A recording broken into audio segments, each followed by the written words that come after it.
Target with PS Parihar channel में आपका स्वागत है। आइए शुरू करते हैं और देख लेते हैं कि आज के समाचार पत्रों में विद्यार्थी जीवन से संबंधित कौन कौन सी सूचना है। तो वीडियो को जल्दी से लाइक कर दें, शेयर कर दें और जिन छात्रों ने चैनल को अभी भी सब्सक्राइब न किया हो तो जल्दी से सब्सक्राइब कर लें ताकि आप लोगों को इसी प्रकार की ऑथेंटिक अपडेट से सबसे पहले मिलती रहें। आगे बढ़ने से पहले एक सूचना है उन विद्यार्थियों के लिए जो विद्यार्थी यूपी पीसीएस की तैयारी कर रहे हैं अथवा बिहार पीसीएस की तैयारी कर रहे हैं। वे सभी व्यक्ति यूपीपीएससी वाला बीपीएससी वाला प्लेटफॉर्म पर आकर के अपनी प्रिपरेशन पूरी कर सकते हैं। यहाँ पर देख सकते हैं प्रीलिम्स के लिए एक बैच ऊर्जा के नाम से हिंदी माध्यम के विद्यार्थियों के लिए, और यहाँ पर आपको सारी चीज़ें मिलती हैं सभी कोर्सेज में। जैसे यहाँ पर रिनाउंड फैकल्टीज़ है, उसके द्वारा लाइव लेक्चर लिए जाते हैं, डाउट क्लियरिंग सेशन होता है, कोई भी डाउट हो आप लोग क्लियर कर सकते हैं, पीवाईक्यू एनालिसिस होता है, लाइव वीडियोस तो चलते ही रहते हैं, साथ में रिकॉर्डेड वीडियोस भी आपको मिल जाएंगे। अगर कोई चैप्टर छूट जाता है तो आप लोग उसको दोबारा देख सकते हैं। डेली प्रैक्टिस पेपर भी करवाया जाता है। फीस मात्र 1999 रुपये रखी गई है। इसमें भी अगर एक कोड लगा देंगे परचेज करते समय PSP 500, जिसके बारे में मैंने पहले भी बताया था, तो आप लोगों को एक्स्ट्रा डिस्काउंट भी मिल जाएगा। यहाँ पर अलग अलग प्रकार के बैच है, जैसे मेंस में जो यूपी स्पेशल है उसके लिए अलग से बैच है, हिंदी माध्यम के विद्यार्थियों के लिए ये आप देख सकते हैं, और इसी तरीके से ये इंग्लिश मीडियम के विद्यार्थियों के लिए बैच मेंस का। यहाँ पर आक्रोश के नाम से बैच इंग्लिश मीडियम के विद्यार्थियों के लिए पीसीएस प्रीलिम्स 2025 के लिए। इसी तरीके से यहाँ पर एक मार्गदर्शन बैच है जिसमें मेंस की आंसर राइटिंग की प्रैक्टिस करवाई जाती है। ये बाइलिंगुअल बैच है, साथ इसमें आपको मेंटरशिप भी मिलता है। बीपीएससी का मेंस का बैच भी स्टार्ट हो गया है, हिंदी माध्यम के विद्यार्थियों के लिए मुख्य बैच के नाम से है, और इन बैचेज में भी आप लोग PSP 500 का जो कोड है वो लगा सकते हैं। वार्षिकी करंट अफेयर का भी एक अलग से बैच चलता है जिसमें एक साल का पूरा जो करंट अफेयर है वो अपडेट करवाया जाता है। फीस मात्र 1199 रुपये रखी गई है। और ये यहाँ पर आप देख सकते हैं एक यूनिटी इंटीग्रेटेड बैच है जिसमें प्रीलिम्स और मेंस की एक साथ तैयारी करवाई जाती है, और यहाँ पर भी आपको सारी चीजें मिलती हैं जो प्रिपरेशन करने के लिए आवश्यक होती हैं। सर्व सक्षम के नाम से फाउंडेशन बैच है, जिन विद्यार्थियों का टारगेट 2025 है, इंग्लिश मीडियम के विद्यार्थियों के लिए ये बैच है। सर्वप्रथम के नाम से बैच, यही बैच हिंदी माध्यम के विद्यार्थियों के लिए है। ये जितने भी बैच देख रहे हैं आप लोग, इनकी जो लिंक है कोर्सेज की वो मैंने सीधे डाल दिया डिस्क्रिप्शन में, आप लोग जाकर के सीधे ज्वाइन कर सकते हैं। चलिए शुरू करते हैं। आज समाचार पत्रों में मिली जुली खबरें हैं, यहाँ से आप लोग सब कुछ समझ सकते हैं। जैसे यहाँ पर देख सकते हैं यूपीपीएससी अधियाचन के इंतजार में फंसा भर्ती कैलेंडर, संगम पर संयम पार, और 9.5 घंटे का सफर 28 घंटे में, फिर भी संगम स्नान से लोग वंचित। जाम है प्रयागराज, अधियाचन के इंतजार में फंसा भर्ती परीक्षाओं का कैलेंडर। जो अधिकारी एक भर्ती नहीं करवा सकते हैं, कभी आरक्षण का विवाद, कभी अधियाचन का विवाद, कभी पोर्टल का विवाद, कभी पेपर लीक, कभी 10-10 साल से भर्तियां अपूर्ण, इन अधिकारियों से आप क्या उम्मीद करेंगे ये कुंभ करवा लेंगे या जाम नहीं लगेगा या सब कुछ अच्छे से निपट जाएगा। निकम्मे अधिकारियों की वजह से यही हो रहा है। आप देख सकते हैं इनके भरोसे कुंभ करवाया जा रहा था, और यही कारण है प्रयागराज में पूरी तरीके से अफरा तफरी हो गई, फिर भी संगम स्नान से वंचित है। चारों तरफ जाम ही जाम है। लगातार मैं इसके बारे में अपडेट भी दे रहा हूँ, आप लोग भी देख रहे होंगे समाचार पत्रों के माध्यम से। जो स्थिति प्रयागराज की है लगभग वही स्थिति बाबा विश्वनाथ वाराणसी की है, और अयोध्या में भी। हालांकि चारों तरफ से लोगों को रोका जा रहा है, प्रयागराज आने के लिए मना किया जा रहा है। छोटे छोटे बच्चे भी परेशान हो रहे हैं। लिखा 10 साल की पिंकी को चलना पड़ा 10 किलोमीटर। फतेहपुर उसके बिंदकी से एक परिवार विशेष ट्रेन से महाकुंभ में स्नान करने के लिए प्रयागराज आया। परिवार फाफामऊ स्टेशन पर उतरा और संगम स्नान के लिए चल पड़ा। स्टेशन से संगम तक 10 किलोमीटर की दूरी तय करने के लिए 10 साल की पिंकी सभी में जोश भरती रही। पिंकी की हिम्मत देखकर के पूरा परिवार फाफामऊ स्टेशन से पैदल चल पड़ा और बिना रुके संगम तक पहुंचा। इसी तरीके से और भी बहुत सारी सूचनाएं हैं। लिखा संगम में डुबकी के लिए सारी रात पैदल चला परिवार, और नीचे यहाँ पर लिखा कि जाम की वजह से टूट रही है लोगों की उम्मीदें, रास्ते में राशन, खाना और रुपए भी खत्म हो। अगली जो सूचना है वो भी जाम को लेकर के है। संगम के लिए संयम पार, प्रयागराज जाने वाले चौतरफा रास्तों पर उतरे बेतहाशा वाहन, कई जगह फंसे, महाकुंभ मार्ग पर थमने न पाए यातायात। योगी जो सीएम है योगी, उनका ये आदेश है। व्यवस्था संभालने के लिए भेजे गए 28 और अफसर, 4 IPS और 19 PCS। देखिए इसमें बाकी जो चीज़ें कही जा रही हैं कि चलिए ठीक है कि भीड़ ज़्यादा आ रही है, लेकिन इसमें प्रशासन की भी बहुत ज़्यादा कमी है, प्रशासन की भी बहुत ज़्यादा लापरवाही है, क्योंकि ये टेक्नोलॉजी का ज़माना है। सारी जानकारियाँ सरकार को पहले ही मालूम चल जाती हैं कि किस राज्य से कितने लोग आ रहे हैं, कितने वाहन प्रयागराज की तरफ बढ़ रहे हैं अलग अलग स्टेट से, तो उनको लेकर के आंकड़े सरकार इकट्ठा कर सकती थी और उसी तरीके से व्यवस्था बना सकती थी। और मैं हमेशा से कहता हूं कि कम से कम जो वाहन प्रयागराज से बाहर जाना चाहते हों उनके लिए ऐसी व्यवस्था की जाए, ऐसी उनका लेन बिल्कुल साफ किया जाए कि उनको जाने में कोई दिक्कत ना हो। जब तक वो बाहर नहीं निकल पाएंगे तब तक तो जो दूसरे लोग हैं वो अंदर नहीं आ पाएंगे। लिखा है प्रयागराज में महाजाम। अगले समाचार हिंदुस्तान है ये। बिहार से उत्तर प्रदेश में भारी वाहनों के प्रवेश पर रोक लगा दी गई है। ये देखिए यहाँ पर लिखा प्रयागराज में महाजाम, बिहार से उत्तर प्रदेश में भारी वाहनों के प्रवेश पर रोक।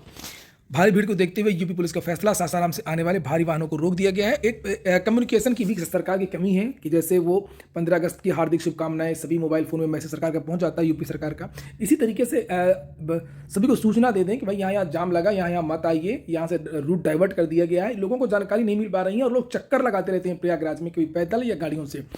गेट में जाम के कारण और कुंभ मेला के कारण लिखा है एक परीक्षा है गेट की। प्रयागराज के सेंटर बदल दिए गए हैं। अब लखनऊ में ये परीक्षा कराई जाएगी। प्रयागराज में 15 और 16 फरवरी को होने वाली graduate aptitude test in engineering की परीक्षा केंद्र महाकुंभ के चलते लखनऊ स्थानांतरित कर दिए गए हैं। इन सेंटरों के लिए एडमिट कार्ड भी जारी कर दिए गए हैं। IIT रुड़की की ओर से गेट का आयोजन किया जा रहा है और इसके लिए देश भर के जिलों में सेंटर बनाए गए हैं। महाकुंभ के चलते करोड़ों की संख्या में लोग प्रयागराज पहुंच रहे हैं। भीड़ को देखते हुए गेट परीक्षा देने जा रहे अभ्यर्थियों ने ईमेल एक्स के माध्यम से सेंटर में फेरबदल की मांग की है। उनका कहना है कि महाकुंभ के दौरान प्रयागराज जाना आसान नहीं है। सबसे बड़ी बात यह है कि माघी पूर्णिमा पर क्या होगा। लिखा है कि माघी पूर्णिमा पर महाजाम की चुनौती। अगली जो सूचना है वो शिक्षा सेवा चयन आयोग और लोक सेवा आयोग की है। लिखा अधियाचन के इंतजार में फंसा भर्ती परीक्षाओं का कैलेंडर। शिक्षा सेवा चयन आयोग का कैलेंडर जारी न होने से अभ्यर्थियों में ऊहापोह और पुरानी परीक्षाएं तो घोषित कर दी गई हैं, लेकिन नई भर्तियों का कोई भी कैलेंडर नहीं है। लिखा उत्तर प्रदेश लोक सेवा आयोग ने तो वर्ष 2025 की भर्ती परीक्षाओं का कैलेंडर जारी कर दिया है, लेकिन वो कैलेंडर तो जारी हुआ, लेकिन वो किस काम का है कर दिया है। लेकिन से उत्तर प्रदेश शिक्षा सेवा चयन आयोग का परीक्षा कैलेंडर अधियाचन मिलने के इंतजार में फंस गया है और इसके जारी न होने से अभ्यर्थियों में नई भर्तियों के आयोजन को लेकर के ऊहापोह की स्थिति है। आयोग के गठन से संबंधित अधिनियम 21 अगस्त 2023 को पारित किया गया था, जबकि नियमावली 13 दिसंबर 2023 को आई थी। 22 दिसंबर 2023 को एक अध्यक्ष और 12 सदस्यों की नियुक्ति के लिए विज्ञापन जारी किया गया था। 14 मार्च 2024 को सदस्यों की नियुक्ति संबंधी आदेश जारी किए गए। सभी 12 सदस्यों ने 15 मार्च 2023 को कार्यभार ग्रहण कर लिया। हालांकि पहले विज्ञापन के जरिए अध्यक्ष की नियुक्ति नहीं हो सकी। वर्ष 2024 में 13 मार्च से 6 अप्रैल के बीच दोबारा आवेदन मांगे गए। इसके बाद 1 सितंबर 2024 को अध्यक्ष ने ज्वाइन किया। वही सब पूरी कहानी लिखी है कि किस तरीके से धीरे धीरे आयोग बना, और लिखा है कि इस बीच आयोग ने केवल 2 पुरानी भर्तियों की परीक्षा की तारीख निर्धारित कर पाया। वहीं कुछ पुरानी भर्तियों के परिणाम दिए हैं। अभ्यर्थियों को उम्मीद थी कि आयोग के गठन के बाद से प्राइमरी से लेकर के माध्यमिक उच्च शिक्षा तक शिक्षक भर्ती की जो रफ्तार है वो पकड़ेगी। वहीं नई भर्तियों के विज्ञापन आएंगे और भर्ती परीक्षाओं का कैलेंडर जारी किया जाएगा, लेकिन ऐसा कुछ भी नहीं हुआ। दरअसल आयोग को नई भर्तियों के लिए विभागों ने रिक्त पदों के अधियाचन ही नहीं भेजे। आयोग के सूत्रों का कहना है कि जब तक रिक्त पदों का अधियाचन नहीं मिल जाता है तब तक भर्ती परीक्षाओं का कैलेंडर तैयार नहीं किया जा सकेगा, क्योंकि पदों का इनसे आप लोग कह रहे हैं, इन अधिकारियों से कह रहे हैं ये कुंभ मेला करवा लेंगे। इसीलिए अव्यवस्था, यातायात की भी और भीड़ की भी समस्या जो भी आप देख रहे हैं, आपदाएं आ रही हैं, वो इन्हीं निकम्मे अधिकारियों की वजह से हो रही हैं। ये एक परीक्षा करवा नहीं पा रहे हैं। चाहे लोक सेवा आयोग की भर्तियों की बात करें हम लोग, चाहे शिक्षा सेवा चयन आयोग की भर्तियों की बात करें, और चाहे वो UP SSC की भर्तियों की बात करें। और लिखा है कि जब अधियाचन आ जाएगा तो उसके बाद में जो भर्ती की जो तिथि है वो निर्धारित की जाएगी। इसी आधार पर भर्ती परीक्षाओं का कैलेंडर तैयार किया जाएगा। ऐसे में भर्तियों को अभी नई भर्ती और परीक्षा कैलेंडर के लिए इंतजार करना होगा। आपको पता कि अभी इसी को लेकर के एक ट्विटर अभियान भी चलाया गया था 2 दिन पहले। नीचे लिखा कि नई भर्ती का आता पता नहीं है, ऐसे भर्ती अपने भविष्य को लेकर के चिंतित है। अध्यक्ष ने CM से आग्रह किया कि इसके लिए लतीफी के लिए जिम्मेदार अफसरों पर कार्रवाई करें और भर्तियां शीघ्र शुरू कराने के लिए अपने स्तर से हस्तक्षेप करें। महाकुंभ को लेकर के इलाहाबाद विश्वविद्यालय ने एक और परीक्षा स्थगित कर दी है। लेकिन इलाहाबाद विश्वविद्यालय ने महाकुंभ मेला में उमड़ी भारी भीड़ के मद्देनजर यातायात प्रतिबंधों के कारण LLB, LLM व BA LLB की प्रथम सेमेस्टर की परीक्षा स्थगित कर दी है। परीक्षा नियंत्रक के अनुसार परीक्षार्थियों के आवागमन की असुविधा के कारण अग्रिम आदेश तक स्थगित की गई परीक्षा का नया कार्यक्रम बाद में घोषित किया जाएगा। दैनिक भास्कर की खबर है कि महाकुंभ पेट्रोल डीजल खत्म, सड़कों पर जाम ही जाम। आरक्षण पर सुप्रीम कोर्ट का एक बड़ा आदेश आया है। लिखा आरक्षण मौलिक अधिकार नहीं है, राज्य मनमानी नहीं कर सकते हैं। शीर्ष कोर्ट सुप्रीम कोर्ट ने कहा कि सरकारी नौकरियों में मनमानी से समानता के मौलिक अधिकार की जड़ों पर असर है। और सुप्रीम कोर्ट ने भर्ती प्रक्रिया से जुड़े मामले में कहा कि आरक्षण का दावा करना भले ही मौलिक अधिकार नहीं है, पर इसका मतलब यह नहीं कि राज्य को मनमाने या मनमौजी तरीके से कार्य करने की अनुमति है। अगर कोई राज्य आरक्षण नहीं देने का निर्णय करता है तो यह तथ्यों व वैध तर्क पर आधारित होना चाहिए। शीर्ष कोर्ट ने झारखंड उच्च न्यायालय के फैसले को बरकरार करते हुए टिप्पणी की। शीर्ष कोर्ट ने कहा कि सरकारी नौकरियों में मनमानी से समानता के मौलिक अधिकार की जड़ों पर असर होता है। सरकारी नौकरी की प्रक्रिया हमेशा निष्पक्ष, पारदर्शी और संविधान सम्मत होनी चाहिए। पुलिस कांस्टेबल की कल दौड़ हुई, पहले चरण की। द्वितीय चरण के एडमिट कार्ड भी कल जारी कर दिए गए हैं। जो पहले दिन की दौड़ हुई है उसके बारे में डिटेल्स आई है कि 6000 विद्यार्थियों को बुलाया गया था, जिसमें से 4451 विद्यार्थी उत्तीर्ण हुए हैं। मैंने कल बताया भी था आप लोगों को कि लगभग 20% के जो विद्यार्थी हैं वो फेल हो रहे हैं। सिपाही नागरिक पुलिस के 60,244 पदों पर भर्ती के लिए सोमवार से शुरू हुई शारीरिक दक्षता परीक्षा दौड़ के पहले दिन 4,451 अभ्यर्थी उत्तीर्ण हुए। पहले दिन उत्तर प्रदेश पुलिस भर्ती एवं प्रोन्नति बोर्ड ने परीक्षा के लिए 6,000 अभ्यर्थी बुलाए थे, जिसमें से 324 परीक्षा केंद्रों तक नहीं पहुंचे। शेष 5,676 अभ्यर्थियों ने दौड़ में हिस्सा लिया, जिसके बाद 4,451 को परीक्षा की समाप्ति के बाद उत्तीर्ण घोषित किया गया। बोर्ड ने परीक्षा को शुचिता पूर्वक संपन्न कराने के पुख्ता बंदोबस्त के दावे किए हैं। बात सही है, व्यवस्था ठीक है किए हैं। और पहले दिन किसी भी केंद्र से अनुचित साधनों का इस्तेमाल करने अथवा सेंधमारी का प्रकरण सामने नहीं आया है। भर्ती बोर्ड द्वारा दौड़ परीक्षा का आयोजन प्रदेश की 12 PSC वाहिनियों में कराया जा रहा है, जिसमें राजधानी स्थित PSC की 35वीं वाहिनी के अलावा 45वीं वाहिनी अलीगढ़, 12वीं वाहिनी फतेहपुर, 8वीं वाहिनी बरेली, 9वीं वाहिनी मुरादाबाद, 26वीं वाहिनी गोरखपुर, 37वीं वाहिनी कानपुर, 33वीं वाहिनी झांसी, 6वीं वाहिनी मेरठ, 47वीं वाहिनी गाजियाबाद, 20वीं वाहिनी आजमगढ़ और 39वीं वाहिनी मिर्जापुर में परीक्षा का आयोजन किया गया। तो यहाँ पर रिजल्ट के बारे में भी जानकारी दी गई है कि मार्च में टारगेट है भर्ती बोर्ड का कि मार्च में जो है फाइनल जो रिजल्ट है वो जारी कर दें। देखिए, सिपाही भर्ती परीक्षा का रिजल्ट मार्च माह में जारी करने की कवायद चल रही है। शारीरिक दक्षता परीक्षा का आयोजन 27 फरवरी तक होगा और इसके बाद चयनित अभ्यर्थियों को मेडिकल होगा। चरित्र प्रमाण पत्र लिए जाएंगे, तत्पश्चात बोर्ड द्वारा मेरिट के आधार पर अंतिम चयन परिणाम जारी कर दिया जाएगा।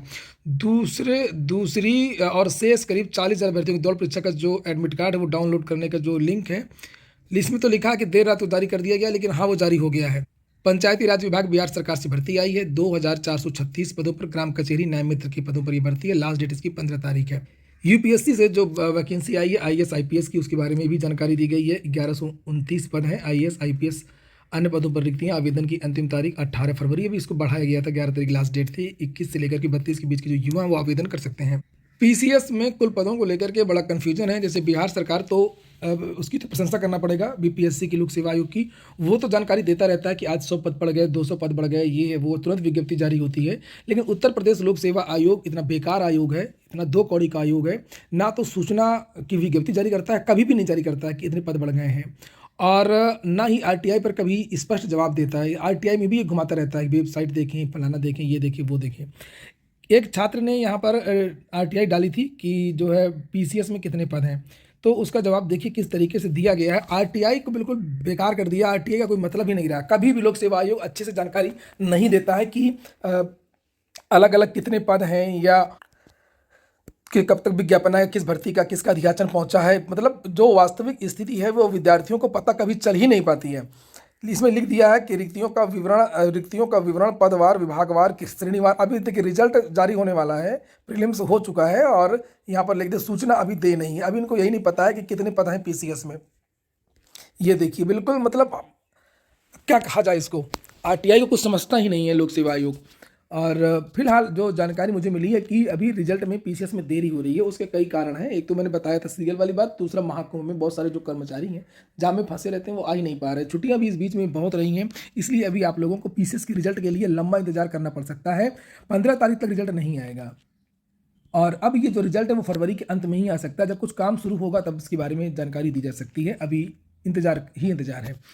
ये समझ लीजिए कि फरवरी के लास्ट में ही इसका जो रिजल्ट है वो जारी हो सकता है, 25 तारीख के आसपास।